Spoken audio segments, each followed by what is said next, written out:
What is brain surgery? The term brain surgery refers to various medical procedures that involve repairing structural problems in the brain. There are numerous types of brain surgery. The type used is based on the area of the brain and the condition being treated. Advances in medical technology have enabled surgeons to operate on portions of the brain without a single incision in or near the head. Brain surgery is a critical and complicated process. The type of brain surgery done depends highly on the condition being treated. For example, a brain aneurysm can be repaired using a catheter that's introduced into an artery in the groin. If the aneurysm has ruptured, an open surgery called craniotomy may be used. Surgeons, while being as careful and thorough as possible, treat each surgery on a case-by-case basis. Why brain surgery is done? Brain surgery is done to correct physical abnormalities in the brain. These can be due to birth defect, disease, injury, or other problems. You may need brain surgery if you have any of the following conditions in or around the brain: abnormal blood vessels and aneurysm, bleeding, blood clots, damage to the protective tissue called the dura, epilepsy, abscesses, nerve damage or nerve irritation, Parkinson's disease, pressure after head injury, skull fracture, a stroke, brain tumors, fluid building up in the brain. Not all of these conditions require brain surgery, but many may be helped by it, especially if they pose a risk for more serious health problems. For example, a brain aneurysm doesn't require open brain surgery, but you may need open surgery if the vessel ruptures. Types of brain surgery: there are several different types of brain surgery. The type used depends on the problem being treated. Craniotomy: a craniotomy involves making an incision in the scalp and creating a hole known as a bone flap in the skull. The hole and incision are made near the area of the brain being treated. During open brain surgery, your surgeon may opt to remove tumors, clip off an aneurysm, drain blood or fluid from an infection, remove abnormal brain tissue. When the procedure is complete, the bone flap is usually secured in place with plates, sutures, or wires. The hole may be left open in the case of tumors, infection, or brain swelling. When left open, the procedure is known as a craniectomy. Biopsy: this procedure is used to remove a small amount of brain tissue or a tumor so it can be examined under a microscope. This involves a small incision and hole in the skull. Minimally invasive endonasal endoscopic surgery: this type of surgery allows your surgeon to remove tumors or lesions through your nose and sinuses.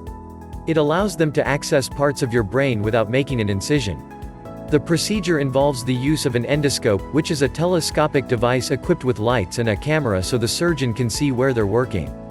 Your doctor can use this for tumors on the pituitary gland, tumors on the base of the skull, and tumors growing at the bottom part of the brain. Minimally invasive neuroendoscopy: similar to minimally invasive endonasal endoscopic surgery, neuroendoscopy uses endoscopes to remove brain tumors. Your surgeon may make small, dime-sized holes in the skull to access parts of your brain during this surgery. Deep brain stimulation is with a biopsy. This procedure involves making a small hole in the skull, but instead of removing a piece of tissue, your surgeon will insert a small electrode into a deep portion of the brain. The electrode will be connected to a battery at the chest, like a pacemaker, and electrical signals will be transmitted to help symptoms of different disorders, such as Parkinson's disease. The risks of brain surgery: all surgical procedures carry some risk. Brain surgery is a major medical event. It carries extra risk. Possible risks associated with brain surgery include allergic reaction to anesthesia, bleeding in the brain, a blood clot, brain swelling, coma, impaired speech, vision, coordination, or balance, infection in the brain or at the wound site, memory problems, seizures, stroke. How to prepare for brain surgery: your doctor will give you complete instructions on how to prepare for the procedure. Tell your doctor about any medications you're taking, including over-the-counter medicine and nutritional supplements. You most likely will have to stop taking these medications in the days before the procedure. Tell your doctor about any prior surgeries or allergies, or if you've been drinking a lot of alcohol. You may be given a special soap to wash your hair with before surgery. Be sure to pack whatever belongings you may need while you stay at the hospital.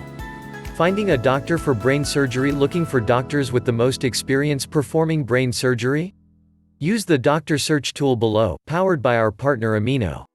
You can find the most experienced doctors, filtered by your insurance, location, and other preferences. Amino can also help book your appointment for free. Following up after brain surgery. Immediately after the surgery, you'll be closely monitored to ensure everything is working properly. You'll be seated in a raised position to prevent swelling in your face and brain. Recovery from brain surgery depends on the type of procedure done. A typical hospital stay for brain surgery can last up to a week or more. The length of your hospital stay will depend on how well your body responds to the surgery. You will be on pain medications during this time. Before you leave the hospital, your doctor will explain the next steps of the process. This will include how to care for the surgical wound, if you have one.